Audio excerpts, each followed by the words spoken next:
বদলে গেল SIR hearing সময়সীমা। 28 ফেব্রুয়ারিতে আসবে ফাইনাল ভোটার লিস্ট। দেখে নিন নতুন নিয়মটা কি। কাশির টেক ফরওয়ার্ড চ্যানেলে আপনাদের সবাইকে জানাই স্বাগতম। আজকের ভিডিওটি আপনাদের প্রত্যেকের জন্য অত্যন্ত গুরুত্বপূর্ণ, বিশেষ করে যারা ভোটার লিস্টের নাম তোলা বা সংশোধনের আবেদন করেছিলেন। তাদের জন্য নির্বাচন কমিশন থেকে একটি বিশাল আপডেট চলে এসেছে। এসআইআর বা ভোটার তালিকায় বিশেষ সংশোধনীর সময়সীমা সম্পূর্ণ বদলে দেওয়া হয়েছে। আজকের এই ভিডিওতে আমরা বিস্তারিত আলোচনা করব নতুন নিয়মগুলো কি এবং 28 ফেব্রুয়ারিতেই কি ফাইনাল ভোটার লিস্ট প্রকাশিত হচ্ছে কিনা। তাই ভিডিওটি কোনোভাবেই মিস করবেন না এবং শেষ পর্যন্ত আমাদের সাথেই থাকুন। তোমরা যদি আমার চ্যানেলে নতুন হয়ে থাকো, চ্যানেলটিকে সাবস্ক্রাইব করে পাশে থাকা বেল আইকনটি প্রেস করে দিবেন। চলুন ভিডিওটি শুরু করি। তো দেখুন, যে বদলে গেল এসআইআর সময়সীমা, নতুন সরকারি ঘোষণাটা কি। তো দেখুন, আপনারা জানেন যে ভোটার লিস্টে তথ্য যাচাই বা এসআইআর কাজ একটি নির্দিষ্ট সময় পর্যন্ত হওয়ার কথা ছিল, কিন্তু বর্তমানে নির্বাচন কমিশন থেকে বড় সিদ্ধান্ত নেওয়া হয়েছে। যান্ত্রিক ত্রুটি এবং সাধারণ মানুষের আবেদনের চাপ সামলাতে এই সময়সীমা বাড়ানো হয়েছে। এখন সাধারণ মানুষ অনেক বেশি সময় পাবেন তাদের ভোটার কার্ডের তথ্য যাচাই করার জন্য। এটি মূলত সেই সমস্ত বন্ধুদের জন্য বড় সুযোগ যারা ব্যস্ততার কারণে বিএলও অফিসে যেতে পারেননি। তাদের জন্য একটি বিশাল বড় সুযোগ। এবার দেখুন যে এসআইআর শুনানির নতুন সময়সীমা কি।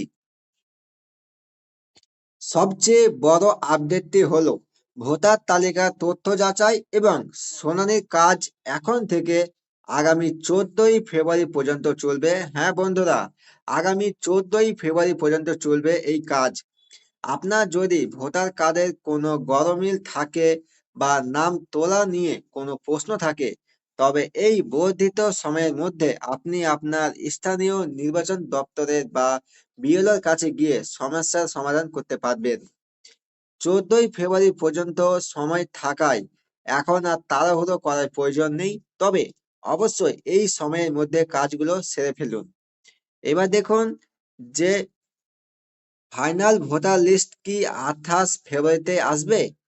তো অনেকেই মনে প্রশ্ন ছিল যে শুনানির সময় বাড়লে ফাইনাল লিস্ট প্রকাশ কি পিছিয়ে যাবে। নির্বাচন কমিশনের নতুন আপডেট অনুযায়ী চূড়ান্ত বা ফাইনাল ভোটার তালিকা আগামী 28 ফেব্রুয়ারি 2026 তারিখে প্রকাশিত হতে চলেছে। এই তালিকার মাধ্যমে আগামী দিনের ভোট প্রক্রিয়া আপনার অংশগ্রহণ নিশ্চিত হবে। তাই 28 ফেব্রুয়ারির আগেই আপনার নাম তালিকায় আছে কিনা এবং তথ্য সঠিক কিনা তা নিশ্চিত হওয়া জরুরি। এবার দেখুন যে ভোটার কার্ডের নতুন নিয়ম ও সতর্কতা কি। এবার ভোটার তালিকার ক্ষেত্রে কিছু কড়া নিয়ম আনা হয়েছে। যদি আপনার ভোটার কার্ডের সাথে আধার নম্বর লিঙ্ক না থাকে, তবে শুনানির সময় আপনার আবেদন বাতিল হওয়ার সম্ভাবনা রয়েছে। এছাড়াও যদি কারোর নাম দুটি আলাদা বিধানসভা কেন্দ্রে থেকে থাকে, তবে সেই নামগুলোও ডিলিট বা বাতিল দেওয়া হবে। তাই এই সময়ের মধ্যেই নিজের স্ট্যাটাস চেক করে নেওয়া অত্যন্ত প্রয়োজন। এবার দেখুন কিভাবে আপনার স্ট্যাটাস চেক করবেন।